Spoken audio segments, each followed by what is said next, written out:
గత పార్టీ స్థాపించినప్పటి నుంచి మొదటిసారిగా అత్యధికమైనటువంటి లోక్సభ స్థానాలలో విజయం తెలంగాణ ప్రజలు ఇవ్వడం జరిగింది. ఆ రకంగా ఉమ్మడి ఆంధ్రప్రదేశ్లో కూడా ఆంధ్రప్రదేశ్ తెలంగాణ కలిపి కూడా ఏ రోజు కూడా మేము ఇన్ని స్థానాలలో స్వతంత్రంగా పోటీ చేసి గెలవలేదు. కానీ ఈరోజు బీజేపీ ఏ పార్టీతో పొత్తు లేకుండా స్వతంత్రంగా తెలంగాణ రాష్ట్రంలో 8 స్థానాలలో విజయం సాధించడం నిజంగా తెలంగాణ ప్రజలు భారతీయ జనతా పార్టీ పట్ల నరేంద్ర మోడీ గారి నాయకత్వం పట్ల ఆశంతో ఈ యొక్క బీజేపీ అభ్యర్థులను ఆశీర్వదించి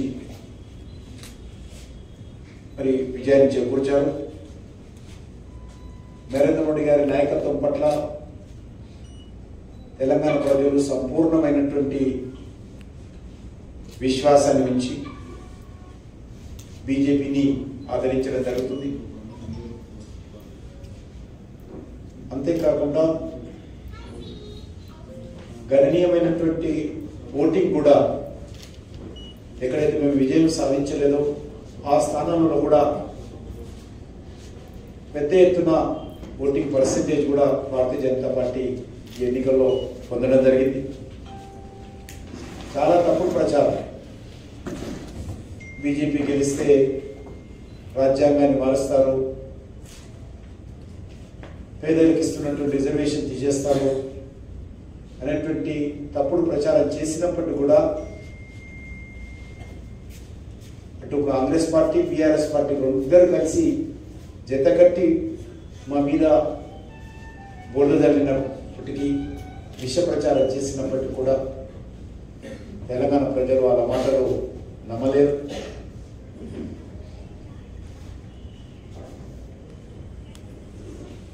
మోడీ పైన బీజేపీ పైన పూర్తి విశ్వాసం ఉంచడం జరిగింది.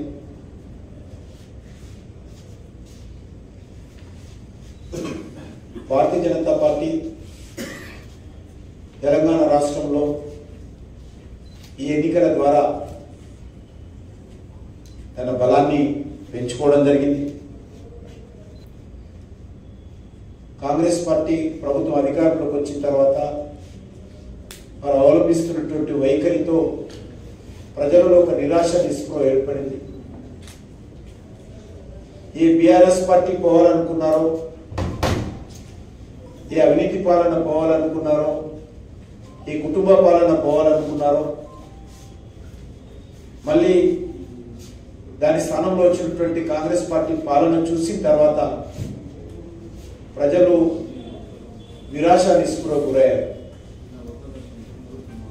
ఏ రకంగా అయితే బీఆర్ఎస్ పరిపాలన చేసిందో అదే పద్ధతిలో గత 6 నెలలుగా కాంగ్రెస్ పార్టీ ప్రభుత్వం ఈ యొక్క తెలంగాణ రాష్ట్రంలో పరిపాలన చేసినప్పుడు ఇచ్చినటువంటి మాటలు, ఇచ్చినటువంటి గ్యారెంటీల మీద నిలబడకపోవడం, మరి గత ఎన్నికలకు ముందు కాంగ్రెస్ పార్టీ చేసినటువంటి అనేకమైనటువంటి ఉపన్యాసాలు కానీ ప్రచారాలను కానీ,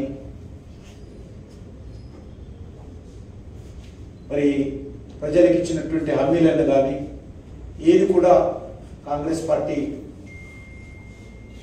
ఇచ్చిన మాట మీద, ఇచ్చిన హామీల మీద నిలబడకుండా మాట తప్పే ప్రయత్నం చేయడంతో తెలంగాణ ప్రజలు తీవ్ర నిరాశ నిస్పృహలతో ఉన్నారు. మరి ఈరోజు వారికి భారతీయ జనతా పార్టీ ఒక ఆశగా తెలంగాణ ప్రజలకు కనిపించింది. తప్పకుండా తెలంగాణ ప్రజల ఆకాంక్షలకు అనుగుణంగా ఏదైతే ఈరోజు విశ్వాసం ఇచ్చి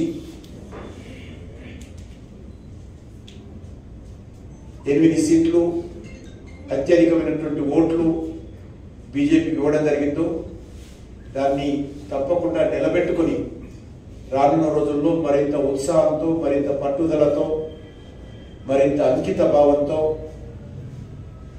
భారతీయ జనతా పార్టీ తెలంగాణలో పనిచేస్తుంది. పక్షాన నిలబడి ప్రజల గొంతుకగా రానున్న రోజుల్లో మేము మా కార్యాచరణ ప్రణాళిక రూపొందించుకొని ముందుకెళ్దామని ఈ సందర్భంగా భావిస్తా ఉన్నాను.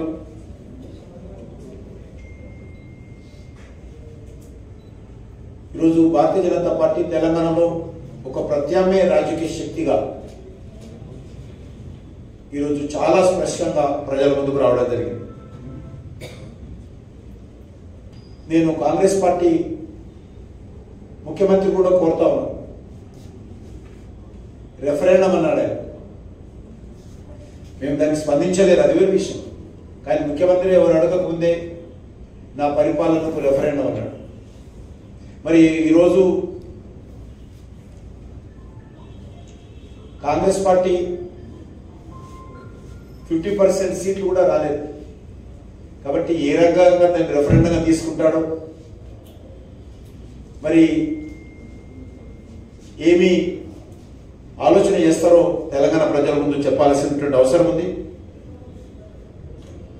ముఖ్యంగా మనకు తెలుసు, కాంగ్రెస్ పార్టీ ఫేక్ వీడియోలు తయారు చేయడం, ప్రజలను రెచ్చగొట్టేటువంటి ప్రయత్నం చేయడము, అసెంబ్లీ ఎన్నికల్లో ఇచ్చినటువంటి గ్యారెంటీలు పక్కన పెట్టి కొత్త గ్యారెంటీలు ఇవ్వడము, ఇవన్నీ చేసినప్పటికీ కూడా మరి కాంగ్రెస్ పార్టీ ఎన్నికల ఫలితాలు మనం అందరం చూసాం. 100 రోజుల్లో గ్యారెంటీలు అమలు చేస్తాము, 100 రోజుల్లో హామీలు ముందుకు తీసుకెళ్తామని చెప్పినటువంటి కాంగ్రెస్ పార్టీ ప్రభుత్వము ఇచ్చిన మాట మీద నిలబడని కారణంగా అనేక సాకులు చూపుతూ, దేవుళ్ళ మీద ఒట్లేస్తూ ముఖ్యమంత్రి గారు కాలం గడుపుతున్నటువంటి పరిస్థితి చాలా స్పష్టంగా కనిపించింది. అందుకే ప్రజలు ఈరోజు తెలంగాణలో అత్యధికమైనటువంటి ఎన్నడూ లేని విధంగా బీజేపీకి పట్టం కట్టారు. తప్పకుండా ప్రజల యొక్క నమ్మకాన్ని, విశ్వాసాన్ని పదిలపరుచుకుంటూ మేము భవిష్యత్తులో మరింతగా మా యొక్క బలాన్ని పెంచుకునేటువంటి ప్రయత్నము, ప్రజల యొక్క ఆశీస్సులు పొందేటువంటి ప్రయత్నం చేస్తామనేటువంటి విషయాన్ని ఈ సందర్భంగా మనం చేస్తా ఉన్నాను. ప్రజలపై ఉన్నటువంటి విశ్వాసం ఏదైతుందో ఈరోజు పోగొట్టుకుంది.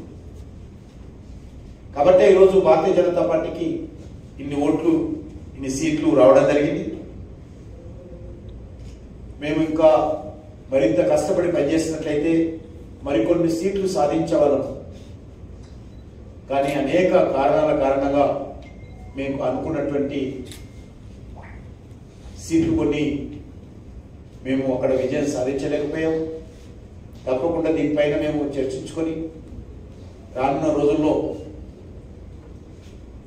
మరింతగా ప్రజల మధ్యలోకి వెళ్ళి ఏ రకంగా పనిచేయాలో, ఏ రకంగా మా శక్తిని పెంచుకోవాలో మేము కార్యాచరణ ప్రణాళిక రూపొందించుకొని ముందుకెళ్తామనేటువంటి విషయాన్ని ఈ సందర్భంగా మనం చేస్తూ,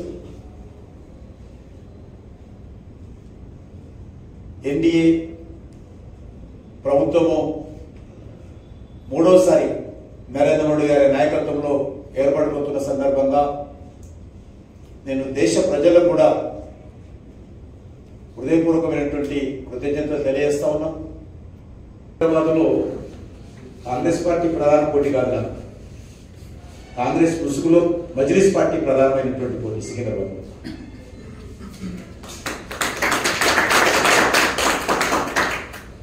సికింద్రాబాద్లో కాంగ్రెస్ ముసుగులో మజ్లిస్ పార్టీ ప్రధానంగా పోటీ చేశారు, మనం ఓడించారు. కాబట్టి దేశంలో అనేక రకాల కారణాలు ఉన్నాయి. అవన్నీ కూడా తప్పకుండా జాతీయ స్థాయిలో మా పార్టీ నాయకత్వం విశ్లేషిస్తుంది.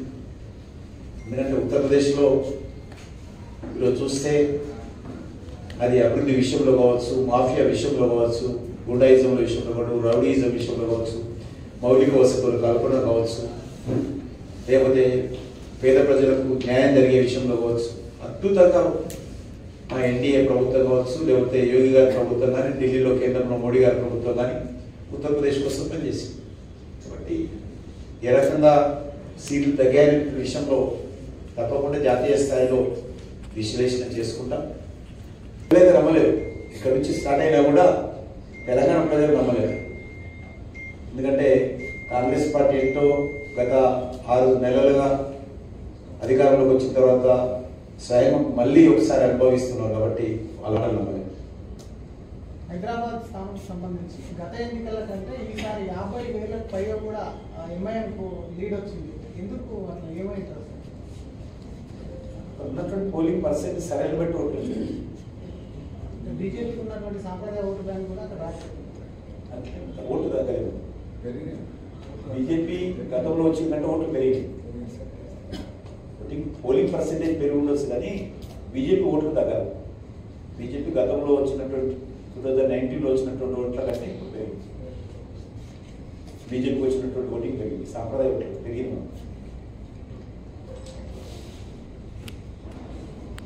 అన్ని ఖమ్మం లాంటి కాన్స్టిట్యున్సీలో కూడా మాకు 1,70,000 ఓట్లు వచ్చింది. ఖమ్మం లాంటి కాన్స్టిట్యున్సీలో కూడా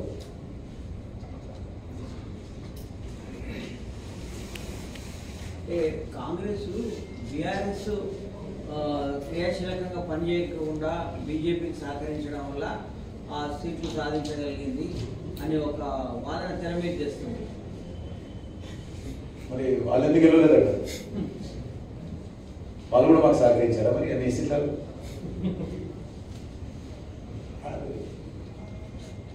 ఆడలేక మధ్య చూడడం.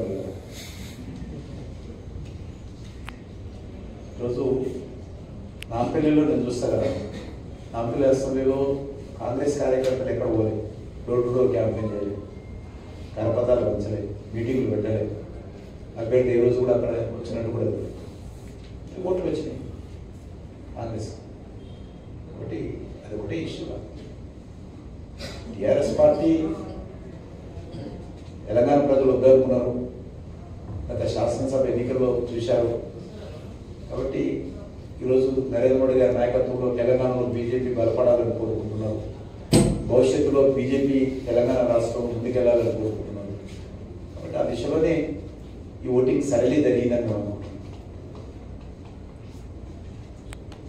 ధన్యవాదాలు. Thank you. మీరు కూడా ఉదయం నుంచి రాత్రి వరకు రిపోర్టర్స్ గత మరి